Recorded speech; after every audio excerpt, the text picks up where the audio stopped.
ನಮಸ್ಕಾರ ಬಂಧುಗಳೇ, ನಾನು ನಿಮ್ಮ ಪ್ರೀತಿಯ ಸೋನ್ಯ ಮಾಸ್ಟರ್ ಧರ್ಮದತ್ತ ದಯಾನಂದ ಶೆಟ್ಟಿ ಜಲ್ಲು.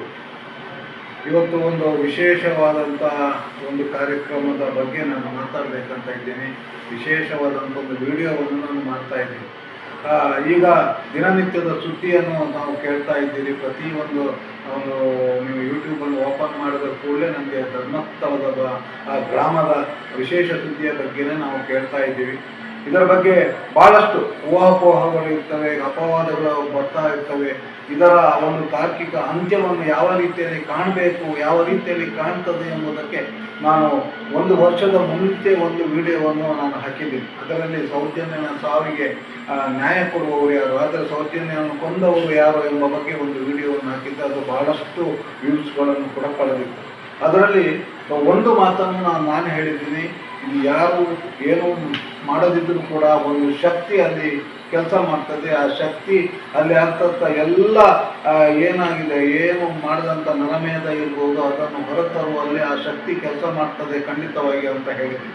ಯಾಕಂತ ಹೇಳಿದ್ರೆ ನಮಗೆ ಧರ್ಮಸ್ಥಳ ಕ್ಷೇತ್ರ ಅಂತ ಹೇಳಿದ್ರೆ ನಮಗೆ ಬಹಳಷ್ಟು ಒಂದು ಭಕ್ತಿ ಇರುವಂಥ ಕ್ಷೇತ್ರ. ಅದು ಕೂಡ ಅಣ್ಣಪ್ಪ ಅಂತ ಹೇಳಿದ್ರೆ ನಮ್ಮ ಮನೆಯಲ್ಲಿ ಅಣ್ಣಪ್ಪ ದೈವವಾಗಿ ಇರುವಂಥದ್ದನ್ನು ತಾವು ನಮ್ಮ ಕುಟುಂಬದಲ್ಲಿ ನಾವು ಗಮನಿಸಿದ್ದೀವಿ.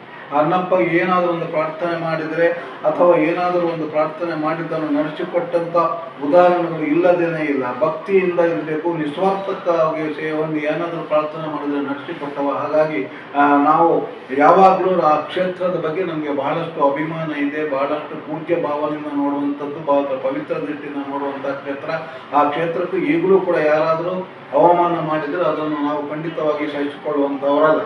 ಆದರೆ ಒಂದು ಚಾಣಕ್ಯ ಒಂದು ಮಾತು ಹೇಳ್ತಾನೆ, ಈ ಪ್ರಪಂಚ ದುಷ್ಟರಿಂದ ಹಾಳಾಗುವುದಿಲ್ಲ, ಆದರೆ ಆ ದುಷ್ಟರು ಮಾಡುವ ದುಷ್ಟತನವನ್ನು ನೋಡಿ ನಾವು ಸುಮ್ಮನಿರುವ ಸಜ್ಜನರಿಂದ ಹಾಳಾಗ್ತದೆ ಅಂತ ಹೇಳ್ತಾ ಇದ್ದಾನೆ. ಹಾಗಾಗಿ ನಾವು ಎಲ್ಲರೂ ಕೂಡ ಈಗ ಒಂದು ಸಿಡಿದೇಳುವಂಥ ಒಂದು ಪರಿಸ್ಥಿತಿ ಬಂದಿದೆ, ಖಂಡಿತವಾಗಿ ಬಂದಿದೆ. ನಾವು ದಿನನಿತ್ಯ ಕೇಳುವಾಗ ಅದನ್ನು ನೋಡುವಾಗ ನಮಗೆ ಅನಿಸ್ತದೆ, ಇಂಥ ಒಂದು ಕೀಳು ಮಟ್ಟದಲ್ಲಿ ಆ ಧರ್ಮಸ್ಥಳ ಗ್ರಾಮ ಇದೆಯಾ, ಅಲ್ಲಿ ಇಂಥೆಲ್ಲ ಕೆಲಸಗಳು ಆಗಿದೆಯಾ, ನೂರಾರು ಹತ್ಯೆಗಳಾಗಿದ್ದೀವಿ ಅಥವಾ ಅಲ್ಲಿ ಅಷ್ಟು ರೇಪ್ಗಳಾಗಿದ್ದೀವಿ ಅಂತ ಹೇಳಿಕ್ಕೆ ಅದನ್ನು ಕೇಳುವಾಗಲೇ ನಮಗೆ ಏನಾಗುತ್ತೆ ಅಂತ ಹೇಳಿದ್ರೆ ಅಷ್ಟೊಂದು ಬೇಜಾರಾಗ್ತದೆ. ಆದರೆ ಇದಕ್ಕೆ ಒಂದು ಸರಿಯಾದ ಅಂತ್ಯ ಯಾಕೆ ಬಂದಿಲ್ಲ ಅಂತ ದೊಡ್ಡ ಒಂದು ಪ್ರಶ್ನೆ ಆಗಿ ಉಳಿತದೆ. ಯಾಕಂತೇಳಿ ಇದರ ಹಿಂದೆ ಒಂದು ಕಾಣದ ಕೈ ಬಹಳಷ್ಟು ಕೆಲಸ ಮಾಡ್ತದೆ, ಮುಂದಿನಿಂದ ಕೆಲಸ ಮಾಡ್ತಾ ಇರ್ತದಂತ ನಾವು ಎಲ್ಲರೂ ಅಂದುಕೊಂಡಿದ್ದಾರೆ. ನಾವು ಬೇರೆ ರೀತಿಯಲ್ಲಿ ಅಂದರೆ ಆ ಗ್ರಾಮವನ್ನು ಸುತ್ತಾಡಿದವ ನಾನು, ಆ ಸುತ್ತಾಡಿದ ಅನೇಕ ವಿಷಯಗಳನ್ನು ನಾನು ಅಲ್ಲಿ ಕಂಡುಕೊಂಡಿದ್ದೀನಿ. ಕೆಲವರು ಮಾತಾಡಿ ಹೆದರುವಂಥ ಒಂದು ಪರಿಸ್ಥಿತಿ, ಹೇಳೋದಿಲ್ಲ, ಆದರೆ ಒಂದು ಪರಿಸ್ಥಿತಿ ಬಂದಾಗ ಅದನ್ನು ಯಾವ ರೀತಿಯಲ್ಲಿ ತರ್ತದೆ ಅಂತ ಹೇಳಿದ್ರೆ ಆ ಶಕ್ತಿ. ನಾನು ಹೇಳಿದ್ದೀನಿ, ಇನ್ನು ಏನಾದರೂ ಹೊರತರಬೇಕಾದ್ರೆ, ಇದಕ್ಕೆ ನ್ಯಾಯವನ್ನು ಕೊಡಬೇಕಾದ್ರೆ ಅಣ್ಣಪ್ಪ ಅಲ್ಲಿ ಶಕ್ತಿಯಾಗಿ ನಿಲ್ಬೇಕು. ಈಗ ಅಣ್ಣಪ್ಪನ ಏನಾಗಿದೆ ಅಂತೇಳಿ ಈಗ ಮಂಜುನಾಥ ಸ್ವಾಮಿ ಒಂದು ಅಣ್ಣಪ್ಪನ ನೇತೃತ್ವದಲ್ಲಿ ಒಂದು SIT ಅನ್ನು ಮಾಡಿದ್ದಾನೆ. ಈಗ ಇದು ಸರ್ಕಾರ SIT ಮಾಡಲಿ ಪೊಲಿಟಿಕ್ಸ್ ಅಲ್ಲಿ ಬೇರೆ ಬೇರೆ ರೀತಿಯ ಪೊಲಿಟಿಕ್ಸ್ ನಡೀತದೆ, ವಸೂಲಿಗಳು ನಡೀತಾ ಇರ್ಬೋದು, ನಾವು ನೋಡುತ್ತಿರುವ ಹಾಗೆ, ನಾವು ಕೇಳುತ್ತಿರುವ ಹಾಗೆ. ಅದು ಎಲ್ಲವನ್ನು ನಾವು ಗಮನಿಸುವುದನ್ನು ಗೌಣವಾಗಿ ತಗೊಂಡ್ರೆ ಅಲ್ಲಿ ಆ ಮಂಜುನಾಥ ಏನು ಮಾಡಿದ್ರೆ ಅವ ಅಣ್ಣಪ್ಪ ಸ್ವಾಮಿಯ ನೇತೃತ್ವದಲ್ಲಿ ಒಂದು SIT ಅನ್ನು ಮಾಡಿದ ಹಾಗೆ ಕಾಣ್ತದೆ. ಅದು SIT ಈಗ ಕೆಲಸ ಮಾಡ್ತಾ ಇರ್ತದೆ.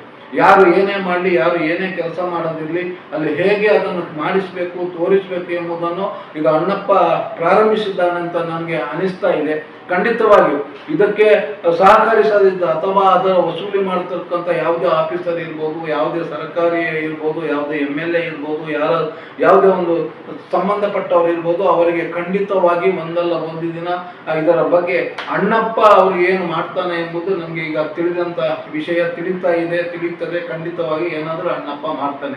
ಯಾಕಂತ ಹೇಳಿದ್ರೆ ಒಂದು ವರ್ಷದ ಹಿಂದೆ ಆ ಕ್ಷೇತ್ರದಲ್ಲಿ ಹೋದಾಗ ಒಂದು ನಡೆದಂಥ ಘಟನೆ, ನಮಗೆ ತುಂಬ ಹತ್ತಿರದ ಸ್ನೇಹಿತರು ಇದ್ದಾರೆ.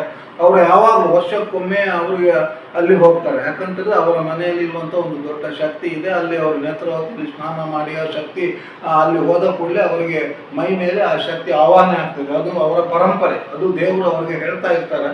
ಆ ಸಲ ಕಳಿಸಲು ಹೋದಾಗ ಕೂಡ ಅದೇ ರೀತಿ ಅವರಿಗೆ ಆಹ್ವಾನ ಬಂದಿದೆ. ಬಂದ ಕೂಡಲೇ ಅಲ್ಲಿ ಆ ಕ್ಷೇತ್ರದಲ್ಲಿ ಅಲ್ಲಿ ಇರ್ತಾರಲ್ಲ ಪೀಠದಲ್ಲಿ ಇರುವವರು ಅದು ಸ್ವಲ್ಪ ಮಾತಾಡುವ ರೀತಿಯಲ್ಲಿ ಒಂದು ವ್ಯತ್ಯಾಸ ಉಂಟಾಯ್ತಂತೆ. ಅಂದರೆ ಅದಕ್ಕೆ ಅಷ್ಟು ಗೌರವವನ್ನು ಕೊಟ್ಟಿಲ್ಲಂತೆ. ಆಗ ಅವನೇ ಒಂದು ಶಕ್ತಿ ಹೇಳಿದಂಥ ಮಾತು, ಇದು ಸತ್ಯವಾದಂಥ ಮಾತು. ನೋಡಿ, ನನಗೆ ನೀನು ಅವಮಾನ ಮಾಡ್ತಾ ಇದೆಯಾ, ಇಲ್ಲಿ ಒಂದೊಂದೇ ಹಗರಣವನ್ನು ನಾನು ಹೊರ ಹಾಕ್ಲಿಕ್ಕಿದ್ದೀನಿ, ಹೊರ ಹಾಕ್ತೀನಿ ಅಂತ ಹೇಳಿದ್ದಾರೆ. ಹಾಗಾಗಿ ಈಗ ಅದು ಪ್ರಾರಂಭ ಆಗಿದೆ, ಬೇರೆ ಬೇರೆ ರೀತಿಯಲ್ಲಿ ಪ್ರಾರಂಭ ಆಗಿರ್ಬೋದು. ಈಗ ನಮಗೆ ಅದರ ಬಗ್ಗೆ ಮಾತಾಡಲಿಕ್ಕೆ ಸಾಧ್ಯ ಇಲ್ಲ. ಯಾಕಂತ ಹೇಳಿದ್ರೆ ಅಲ್ಲಿ ಕೋರ್ಟಲ್ಲಿ ಅದಕ್ಕೆ ಬೇಕಾದಂಥ ಸ್ಟೇಗಳನ್ನು ಅವರು ತಂದಿದ್ದಾರೆ. ಅವ್ರ ಹೆಸರನ್ನು ಹೇಳುವಂಥದ್ದಿಲ್ಲ, ನಮ್ಗೆ ಹೇಳುವಂಥ ಅಗತ್ಯನೇ ಇಲ್ಲ. ಒಂದು ಕಾಲದಲ್ಲಿ ನಾವು ಬಹಳಷ್ಟು ಪೂಜ್ಯ ಭಾವನೆಯನ್ನು ನೋಡ್ತಾ ಇದ್ದಂಥ ಒಂದವರಿಗೆ ಇಂಥ ಕ್ರೂರಿಗಳ ಎಂಬಷ್ಟರ ಮಟ್ಟಿಗೆ ಅಷ್ಟರ ಮಟ್ಟಿಗೆ ಸಮಾಜದಲ್ಲಿ ಜನರಲ್ಲಿ ಅಂತ ಭಾವನೆ ಮೂಡಿಸಿದೆ. ಯಾಕಂತ ಹೇಳಿದ್ರೆ ನೀವು ಆ ಮಾಧ್ಯಮಗಳನ್ನು ನೋಡುವಾಗ ಮಾಧ್ಯಮಗಳು ಅಷ್ಟದನ್ನು ತೋರಿಸದಿದ್ರು ಕೂಡ ಈ ಯೂಟ್ಯೂಬರ್ಸ್ ಉಂಟಲ್ಲ, ದಿನಕ್ಕೊಂದು ರೀತಿಯಲ್ಲಿ ಅದನ್ನು ಕಳಿಸ್ತಾ ಇದ್ದಾರೆ.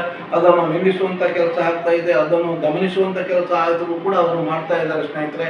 ಹಾಗಾಗಿ ನಾನು ಈ ಮೂಲಕ ಹೇಳುವುದು ಇಷ್ಟೇ, ಖಂಡಿತವಾಗಿಯೂ ಮಂಜುನಾಥ ಸ್ವಾಮಿಯ ನೇತೃತ್ವದಲ್ಲಿ ಅಣ್ಣಪ್ಪನ ನೇತೃತ್ವದಲ್ಲಿ ಒಂದು SIT ಮಾಡಿ ಆಗಿದೆ. ಯಾರು SIT ಮಾಡದಿರಲಿ ಇಲ್ಲವೋ ಅಲ್ಲಿ ಆಗತಕ್ಕಂಥ ಏನಿದೆ ಅದು ಒಂದಲ್ಲ ಒಂದು ಸತ್ಯ ಹೊರ ಬಂದೇ ಬರ್ತದೆ. ಹಾಗಾಗಿ ನಾವು ಮಾಡಬೇಕಾದಷ್ಟೇ, ಮನೆಯಲ್ಲಿ ನಾವು ಒಂದು ಅರ್ಧ ಗಂಟೆ ಅಣ್ಣಪ್ಪ ಸ್ವಾಮಿಗೆ ಮಂಜುನಾಥನಿಗೆ ಪ್ರಾರ್ಥನೆ ಮಾಡುವಂಥದ್ದು. ನಾನು ಒಬ್ಬ ಪಂಜುರ್ಲಿ ಭಕ್ತನಾಗಿ ಪ್ರತಿದಿನ ನಿರಂತರವಾಗಿ ಪ್ರಾರ್ಥನೆ ಮಾಡ್ತಾ ಇದ್ದೆ. ಇದು ಸತ್ಯವನ್ನು ಹೊರ ಹಾಕೋಕ್ಕೆ ನಿಮಗೆ ಒಂದು ಶಕ್ತಿ ಕೊಡು ಮಾರಾಯ, ನೀನು ಮನಸ್ಸು ಮಾಡಿದ್ರೆ ಸಾಧ್ಯ ಆಗ್ತದೆ ಅಂತ ಹೇಳಿ ನಾವು ಪ್ರಾರ್ಥನೆ ಮಾಡ್ತಾನೆ ಇದ್ದೆ. ಆ ಪ್ರಾರ್ಥನೆ ಫಲಿಸಿದೆ ಅಂತ ಅನಿಸ್ತದೆ. ಪ್ರಾರ್ಥನೆಗೆ ನಿಲ್ಲುವುದು ಯಾವುದೂ ಇಲ್ಲ ನಮ್ಮಲ್ಲಿ. ಪ್ರತಿಯೊಂದರಲ್ಲಿ ವಿಶೇಷವಾಗಿ ತುಳುನಾಡಿನಲ್ಲಿ ಪ್ರತಿ ಒಂದು ಅಣ್ಣಪ್ಪ ಸ್ವಾಮಿ ಪಂಜುರ್ಲಿಯಾಗಿ ಇದ್ದಾನೆ. ಪಂಜುರ್ಲಿಯ ಶಕ್ತಿ ಬಹಳಷ್ಟು ಇದೆ ಅಂತ ಎಲ್ಲರಿಗೂ ಗೊತ್ತಿದೆ.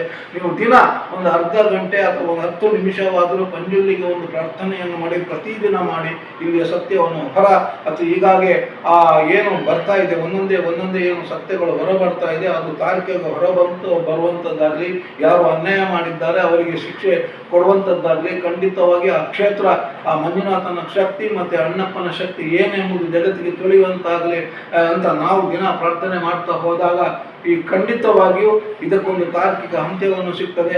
ಹಾಗಾಗಿ ಪ್ರತಿಯೊಬ್ಬರು ಕೂಡ ನಮಗೆ ವಿರೋಧಿಸಲಿಕ್ಕೆ ಆಗುವುದಿಲ್ಲ, ನಮಗೆ ನೇರವಾಗಿ ಹೋರಾಟಕ್ಕೆ ಹೋಗಲಿಕ್ಕೆ ಆಗುವುದಿಲ್ಲ. ಆದರೆ ಈ ಸತ್ಯಾಸತ್ಯತೆಯನ್ನು ಹೊರಹಾಕುವ ದೈವವೇ ಅಂತ ಹೇಳಿ ನಾವು ನಮ್ಮ ಪಂಜುರ್ಲಿಗೆ ನಾವು ಪ್ರಾರ್ಥನೆ ಮಾಡುವಂಥದ್ದು, ಅಥವಾ ನಮ್ಮಲ್ಲಿರುವಂತಹ ಪ್ರತಿಯೊಂದು ದೈವ ಶಕ್ತಿಗಳು ಪ್ರಾರ್ಥನೆ ಮಾಡಿದಾಗ ಆ ದೈವ ಶಕ್ತಿಗಳೆಲ್ಲ ನಮ್ಮಲ್ಲಿ ಎಲ್ಲ ಒಂದು ತುಳುವಿನಲ್ಲಿ ಒಂದು ಮಾತಿದೆ, ನೀವು ಮಾಯ ಆಗಲು ಕೂಡ ಒಟ್ಟಾಗು ಅಂತ ಹೇಳಿ ಅವರೆಲ್ಲ ಒಟ್ಟಾಗಿ ಇದಕ್ಕೊಂದು ತಾರ್ಕಿಕ ಅಂತ್ಯವನ್ನು ತರ್ತಾರೆ.